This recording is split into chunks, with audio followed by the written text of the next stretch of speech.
오늘 저는 이제 역대기를 다루면서 어쩔 수 없이 이제 족보에 대한 이야기를 해야 됩니다. 왜냐하면은 역대기에 거의 9장 정도가 사람의 이름을 계속 나열하고 있는 이 족보, 계보가 계속해서 이어지기 때문입니다. 뭘 이렇게 역사책 얘기를 하는데 이렇게 족보를 이렇게 계속해서 넘겨서 이렇게 하고 있는가. 내가 태어나서 생전 들어보지도 못한 이름에, 그리고 들어도 별로 영양가도 없는 이 이름을 뭘 이렇게 나열을 하고 있는가. 여러분 아마 그런 생각이 있으실 겁니다. 그래서 우리가 집에서 통독을 하다 보면은 항상 이 부분을 참지 못하고 그냥 뛰어넘어 버리죠. 뛰어넘어 버리고 그 다음에 한 10장부터 읽게 되는 게 우리의 보통 이야기다. 그런데 학자들의 생각은 좀 전혀 반대입니다. 사실은 역대기에서 제일 중요한 얘기가 거의 1장에서 9장에 나온 족보에 다 들어있다고 생각을 합니다. 왜냐하면은 이 족보는 굉장히 축약이 돼 있어요. 구약 성경의 한 권을 다 축약해 있기 때문에 그 축약이 돼 있을 뿐만 아니라 이 족보를 나열하는 방식을 살펴보면은 도대체 이 역대기를 왜 썼는지를 그 흔적을 살펴볼 수 있기 때문이다. 이렇게 얘기할 수 있겠는데요. 보시다시피 그 역대기의 족보 중에 1장은 보시다시피 저기 아담이 보이죠. 아담에서 저기 보면 야곱. 이게 이 사람이 나중에 이름이 뭘로 바뀌죠? 이스라엘로 바뀌죠. 그러니까 아담에서 이스라엘까지의 족보다라고 해도 말이 틀린 말이 아닙니다.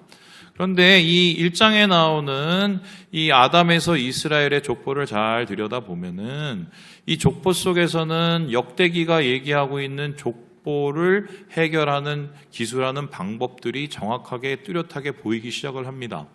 그렇다면 역대기는 자신들의 족보를 어떻게 지금 적어나가고 있었을까? 여기에 대해서 역대기 족보의 특징은 크게 세 가지로 구별이 됩니다. 우리 첫 번째 같이 한번 읽어볼까요? 시작! 포괄적이다. 역대기의 족보는 굉장히 정확하게 말하면 너무 거창하다라고 얘기했습니다. 이게 무슨 소리일까? 오늘 말씀의 1절부터 4절까지의 말씀을 같이 한번 읽어봅니다. 시작! 아담, 셋, 에노스, 게난, 마랄렛, 야렛, 에녹, 무드셀라, 라멕, 로아, 셈, 함과 야벳은 조상들이라. 지금 1절부터 4절까지는 창세기 앞부분을 다 긁어서 그대로 적어놓은 듯한 느낌이 듭니다. 특별히 이 족보의 시작을 누구로부터 얘기합니까? 1장 1절을 보죠. 누구부터 시작이 되죠? 아담으로부터 시작이 됩니다. 그런데 같이 이 역대기뿐만 아니라 이스라엘의 역사를 기록한 열왕기에서는 아담으로부터 족보가 시작되지 않습니다. 어디서부터 시작이 되냐면은 이스라엘 백성이 가나안에 정착을 한 그 이후부터 족보가 기록이 됩니다. 그러면은 굳이 이렇게까지 아담까지 들먹이면서 이렇게 거창하게 포괄적으로 이 역대기라는 이 역사책을 시작할 이유가 뭐였을까? 이것을 우리 한번 고민해 보는 거죠. 그런데 성경을 보면 이와 비슷한 족보가 하나 있습니다. 정확하게 말하면은 거꾸로 가는 족보가 있는데 무슨 족보인가? 바로 누가복음 3장에 나오는 예수님의 족보입니다. 우리 같이 한번 읽어보도록 할까요? 시작! 예수께서 가르치심을 시작할 때에 30세쯤 되시니라. 사람들이 아는 대로 요셉의 아들이니 요셉은 헬리요, 그 위는 에노스요, 그 위는 셋이요, 그 위는 아담이요, 그 위는 하나님이시니라. 지금 예수님의 이제 출정식을 이렇게 다루고 있어요. 예수님이 드디어 사역을 시작했어. 그러면서 누가복음은 그런데 예수님이 어떤 분인 줄 알아? 이러면서 막 예수님의 가문과 족보를 읊어 내려가기 시작해요. 거꾸로요. 역추적해서 어디까지 갑니까? 아담까지 갑니다. 그런데 이 누가복음의 족보는 이 역대기하고는 하나가 더 추가가 됩니다. 아담 위에 누가 있습니까? 하나님이 계십니다. 그렇다면은 이 누가복음의 족보는 결론 뭐냐면 예수 그리스도는 하나님의 아들이라는 것이고 바로 예수님께서 태어나시기의 과정 속에서 하나님의 적극적인 개입이 있는 하나님의 족보가 이어졌다라고 얘기하는 것이죠. 그렇다면은 오늘 이 역대기에 나오는 1장 1절이 아담에서부터 시작됐다는 것도 똑같은 의미인데요. 이스라엘 백성의 족보는 어디서부터 시작이 되냐? 하나님이라는 것입니다. 그러니까 우리가 이 세상에 태어난 이유가 뭐냐? 다 하나님 때문에 태어나고 하나님 때문에 우리가 여기 있다는 것이지요. 그래서 너는 어렸을 때 다리에서 주워왔어, 아니면 너가 어떤 아저씨가 놓고 가서 이렇게 장난을 해도 성경에서 말하는 건 우리의 시작은 바로 하나님으로부터 시작됐다는 것을 지금 성경이 역대기를 통해서 이야기를 하고 있는 거죠. 우리는 영적인 이스라엘 자손이기 때문에 바로 이러한 족보에 따라서 우리의 시작, 우리의 족보, 우리의 계보, 그리고 오늘의 삶이 다 하나님의 주관 가운데 이루어지고 있다. 이것을 이제 역대기의 저자는 바로 이 족보를 통해서 얘기하고 싶었다. 그래서 포괄적인 족보를 아담으로부터 시작하게 된다라고 할 수가 있겠습니다. 그렇다면 두 번째로 역대기의 족보의 특징, 1장에 어떤 특징이 나와 있나요? 우리 같이 한번 읽어보도록 하죠. 시작! 선택적이다. 이 족보가 아담으로부터 드러나는 굉장히 거창한 족보임에도 불구하고 이 족보를 기술해 나가는 방법이 조금 이상합니다. 특별히요. 보통 우리가 아담으로부터 지금 이스라엘까지 가면은 수많은 인물들이 있어요. 그런데 그 수많은 인물을 정확하게 저는 저희 아버지 박동수 씨에게서 태어났고, 그리고 제 이후에는 이제 요셉이가 있고 이런 거 아니겠습니까? 그럼 이름이 정확하게 이렇게 기록이 돼야 되는데 이 역대기의 족보는 띄엄띄엄 가요. 심지어는 창세기도 모든 사람의 이름이 다 기록된 게 아니거든요. 그럼에도 불구하고 창세기를 갖다 쓰는데도 역대기는 사람을 띄엄띄엄 막 넘어갑니다. 그 이유가 뭐냐면은 여기에 나오는 이름들이 굉장히 저자에 의해서 의도적으로 선택된 사람들이라는 거예요.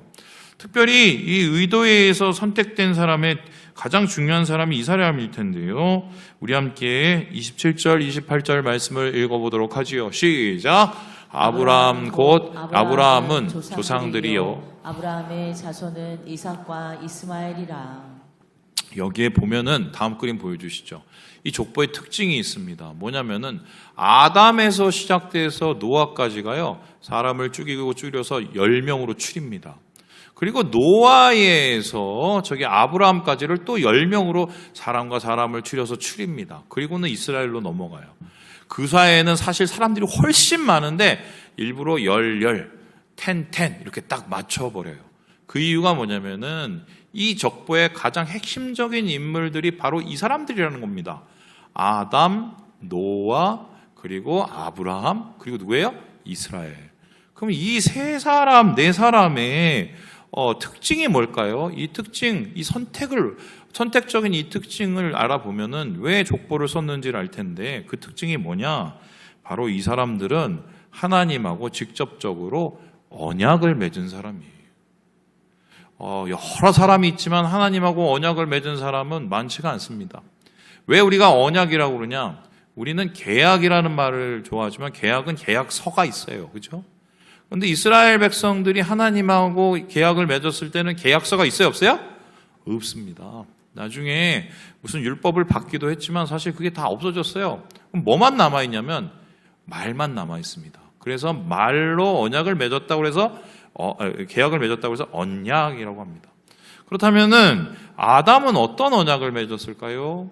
노아는 어떤 언약을 맺었을까요? 아브라함은 어떤 언약을 맺었을까요? 그리고 야곱은 어떤 언약을 맺었을까요? 이 사람들의 언약은 말 그대로 복이라고 할 수 있어요. 아브라함 이전에 노아 그리고 아담은 생육하고 번성하는 그 복을 하나님으로부터 언약을 받습니다. 그리고 나서 아브라함 때에 이르러 이것은 조금 더 다듬어지게 되는데요. 여러분 잘 아시는 창세기 12장 2절의 말씀을 같이 한번 읽어보도록 하겠습니다. 시작! 내가 너로 큰 민족을 이루고 내게 복을 주어 내 이름을 창대하게 하리니 너는 복이 될지라. 여러분 이게 바로 아브라함을 아브라함 되게 한 하나님의 부르심입니다. 어떻게 부르심을 받았느냐?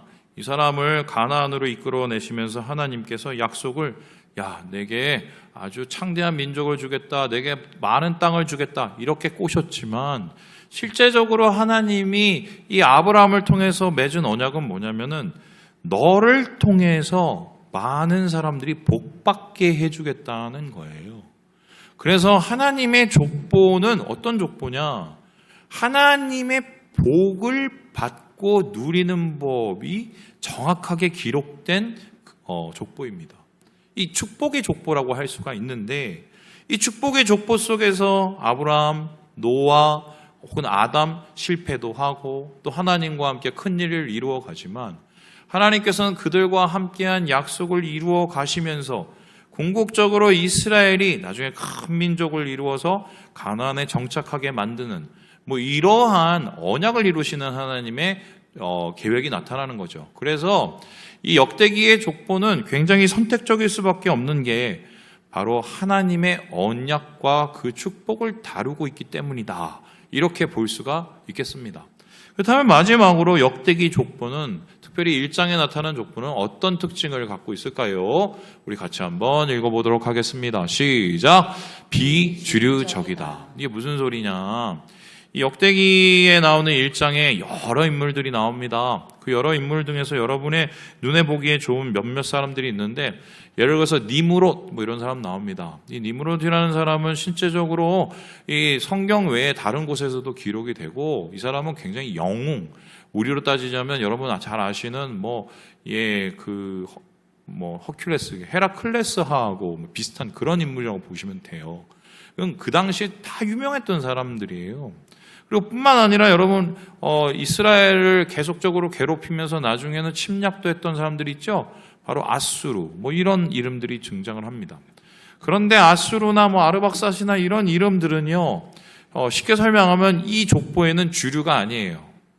오히려 하나님께서 선택을 해가시면서 하나님의 뜻을 이루어가는 사람은 유명한 사람들이 아니에요. 그럼 이 족보는 아담에서 노아로, 노아에서 아브라함으로, 아브라함에서 이스라엘로 계속 이어지게 되는데 이 특징이 뭐냐? 그 당시에는 이름도 그리고 빛도 별로 사람들이 알아주지도 않는 비주류였다는 것입니다. 실질적으로 재미있는 게 제가 예전에 이제 신대원 시험을 봤었을 때 신대원 신학 문제가 뭐냐면 하비루에 대해서 써라 뭐 이런 얘기가 나왔습니다. 여러분 잘 모르시죠? 이 하비루가 뭐냐면 이게 우리나라 말로 번역이 히브리로 번역이 됩니다. 이스라엘 사람들이 특별히 야곱의 자손들이 자기를 가리켜서 뭐라고 하냐면 우리는 히브리 사람이요 라고 합니다. 여러분 제가 질문을 해보겠습니다. 히브리란 뜻이 혹시 뭔지 아시는 분? 잘 모르시죠? 강 건너 온 사람이라는 게 주된 뜻이에요. 근데 정확하게 표현하면 강 건너 온 사람도 아니고 떠돌이들이에요. 비주류. 그래서요 지금 이 하나님의 축복의 족보의 주인공들은 그 당시에 하비루였어요. 떠돌이들. 그도 그럴 것이 지금 아브라함으로 아브라함으로 이어지는 이 족보에 이런 사람들 나와지는데요. 우리 함께 24절, 26절 말씀 읽어볼까요? 시작. 셈, 아르박삿, 셀라, 에벨, 벨렉, 루, 스룩, 나홀. 여기서 셈을 제외하고는 유명한 사람은 한 명도 없습니다. 그 당시에는 별로 정말 이름도 알려지지 않는 사람. 그런데 하나님이 보시기에는 이 사람들이 믿음의 족보요 축복의 족보를 이루어가는 사람이었다는 것입니다. 왜 그랬을까요? 이를 해석할 수 있는 좀 근거가 되는 말씀이 있는데 바로 사무엘과 이새의 아들들에 대한 이야기입니다. 사울이 배신을 때렸죠. 그래서 사무엘은 굉장히 슬펐습니다. 더 이상 하나님이 그와 함께 하실 수 없었기 때문에 그는 언약으로부터 벗어났기 때문이죠.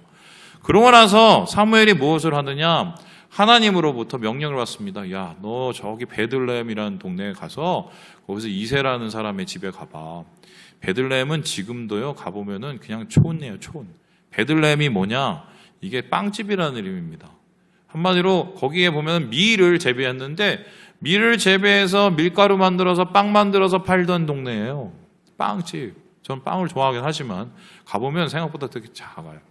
그런데 이 베들레헴이라는 곳에 갔습니다. 그리고 이새의 집에 갔습니다. 별로 알려지지 않은 집이죠.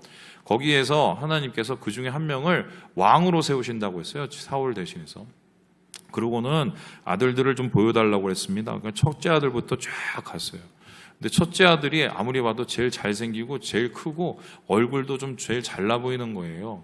그래서 사무엘이 어떻게 했냐면 야, 얘가 보다. 이 정도면 뭐 사울보다 좀 더 날 수도 있겠어 라고 얘기하면서 엘리압이라는 첫째 아들한테 기름을 부으려고 합니다. 왕으로 세우려고 했었을 때 하나님께서 뭐라고 하시냐면 잠깐! 이렇게 얘기하세요. 그리고는 이렇게 얘기를 하십니다. 우리 사무엘상 16장 7절 말씀을 같이 한번 읽어볼까요? 시작. 여호와께서 사무엘에게 이르시되 그의 용모와 키를 보지 말라. 내가 이미 그를 버렸노라. 내가 보는 것은 사람과 같이 아니하니 사람은 외모를 보거니와 나 여호와는 중심을 보느니라 하시더라. 사람을 뭐를 봐요? 사람이 중심을 봅니까? 외모를 봐요. 더러운 세상이죠. 요즘에는 목회자들도 잘생기고 봐야 된다 뭐 이런 얘기가 있어갖고요. 참 슬픕니다. 예. 그런데 하나님께서는 외모를 안 보고 뭘 보죠? 중심을 보십니다. 보는 눈이 다르다는 거예요. 이게 족보에 그대로 반영됩니다. 세상 사람들은 야, 니무롯 정도 돼야 뭐 하나님의 뭔가 복이 있는 거 아니야? 아유, 아수르 정도 돼야 뭔가 굉장한 파워를 가진 거 아니냐? 뭐 이번에 막 대통령이 된 그 정도는 돼야 우리가 뭔가 힘이 생기는 거 아니야? 이렇게 생각할지 모르겠지만 하나님은 전혀 아니오시다라고 말을 하고 계세요. 주님이 보실 때는 어떤 것이냐? 사람 눈에는 하찮게 보이는 하비루 같은 사람을 하나님께서는 하나님의 축복의 계대를 이어가는 사람으로 세워주십니다. 보는 게 달라요. 그렇다면은 오늘 이 족보, 포괄적으로 하나님의 족보라는 걸 나타내고 선택적으로 하나님의 언약을 나타내고 비주류적으로 하나님의 주권을 나타냅니다. 그러면은 역대기 저자가 이 포괄적이고 선택적이고 비주류적인 족보를 왜 알려주고 싶어 했을까요? 이것을 보는 사람들에게 도대체 뭘 얘기하고 싶었던가요? 여기에 대해서 신지철 교수가 이렇게 쓰고 있습니다. 우리 같이 한번 읽어보도록 할까요? 시작. 역대기의 저자는 족보들을 통해서 자신이 살고 있던 시대의 독자들에게 다음 사실을 말하고자 한다. 비록 그들이 페르시아 제국 안에서 예후드라고 불리는 작은 변방에 살고 있지만 여전히 하나님의 백성 이스라엘이며 또한 인류를 향한 하나님의 목적에서 중심의 위를 차지한다는 것이다. 족보들은 곧 이스라엘 백성의 정체성과 정통성을 추적한다. 그런 거예요. 그러니까 이 족보를 보는 사람들이 누구냐? 바로 이 사람들인데요. 보여주시죠. 그림을요. 예루살렘에 바벨론에서 70년 살다가 귀환한 사람들이에요. 귀환해서 성전도 짓고 성벽도 짓기 전에 막 저렇게 힘들고 엄청나게 한 100여 년을 어렵게 살던 지지부진하게 살던 그런 사람들이었거든요. 맨 처음에는 굉장히 호기를 가지고 야, 우리가 돌아가면은 야, 하나님의 영광이 있겠지. 우리가 돌아가면 뭐든 할 수 있을 거야. 아유, 여기서 막 이 꼴을 보느니 가서 자유를 누리는 게 헐라. 이렇게 생각했습니다. 갔더니 쥐뿔도 없어요. 아무것도 없어요. 여러분 사실 신앙생활이라는 게 그런 거 아닙니까? 맨 처음에 우리가 예수 믿고 구원받고 기쁨을 누릴 땐 세상을 다 가진 것 같죠? 살아보세요. 예, 살아보세요. 신앙생활이 기쁜가요? 아니, 뭔 목사가. 물론 기쁠 때도 있지만, 안 기쁠 때도 되게 많아요. 그리고 우리가 신앙생활 하면서 굉장히 메마르고 거칠고 황무지를 걸어갈 때가 얼마나 많이 있습니까? 그런데 지금 이스라엘 백성은 그것보다 더 심한 환경 속에 있었던 거예요. 그때 이 책을 쓴 거예요. 족보를 통해서. 그런데 그 족보를 쓴 이 족보의 마지막이 되게 재밌는데요. 우리 9장 1절 2절을 한번 볼까요? 9장 1절 한번 먼저 보겠습니다. 시작. 온 이스라엘이 그 계보대로 계수되어 그들은 이스라엘 왕조 실록에 기록되니라. 유다가 범죄함으로 말미암아 바벨론으로 사로잡혀 갔더니. 여기에 족보에 9장에 거쳐서 나온 족보에 유다 사람들, 특별히 왕조에 대한 얘기가 나옵니다. 그런데 이 글을 읽고 있었던 사람들 중에 왕족은 있었으나 왕은 없었습니다. 그냥 다 머저리들 같이 정말 못 사는 상황 속에 살고 있어요. 그런데 이렇게 아무것도 아닌 삶을 살고 있는 그들에게 아니야, 니네들 왕족이야, 왕족. 니네들 하나님이 다윗으로부터 세우신 그 왕족이라니까? 이러면서 그들에게 다시 각성시켜요. 그들이 누군지를. 그리고는 뒤에 이어서 2절에 이렇게 얘기를 하고 있는데요. 우리 같이 한번 읽어보도록 하죠. 시작. 그들의 땅 안에 있는 성읍에 처음으로 거주한 이스라엘 사람들은 제사장들과 레위 사람들과 느다님 사람들이라. 야, 니네는 머저리가 아니라 왕족이야. 그리고 나서 2절에는 가리켜서 뭐냐면요, 제사장, 레위 사람, 느디님 사람이라는 사람들의 이름을 내냅니다. 이 사람들이 뭐냐면요, 다 하나님 예배하던 자들이에요. 그럼 뭐냐면은, 야, 니들은 이렇게 정말 100년 동안 고생해서 내가 진짜 여기 왜 와서 왜 먹고 이러고 살고 있는지 그렇게 한숨만 뻑뻑 쉬고 있지만, 이 족보를 봐. 하나님이 보실 땐 니는 왕의 왕. 그러면 왕 같은 너희들은 도대체 뭘 해야 돼? 라고 했었을 때 이 역대기 저자는 미션을 주는 거예요. 너희는 레위 사람처럼, 제사장들처럼, 느디님 사람처럼 넌 하나님을 예배하는 자들이라. 이거를 계속적으로 각성시켜주고 있는 거예요. 아무리 엉망진창이 됐던 그때에. 여러분, 이들에 대한 이러한 외침 사실은 오늘날도 똑같이 이어지고 있는데 몇백 년 후에, 450년 후에 이 베드로라는 사람이 비슷한 편지를 씁니다. 어떻게 쓰냐? 그 당시에 흩어져 있는 나그네들처럼 소아시아에서 핍박받으면서 신앙생활을 하고 있는 그리스도인들에게 편지를 써요. 그 사람들이 얼마나 핍박받고 차별을 받았으면 막 신앙생활하는데 너무 힘들어서 포기하고 싶은 마음이 너무 많은 거죠. 그런데 그들을 향해서 바로 베드로가 뭐라고 얘기를 하고 있느냐? 우리 베드로전서 2장 9절 마지막 거 띄워주세요. 시작.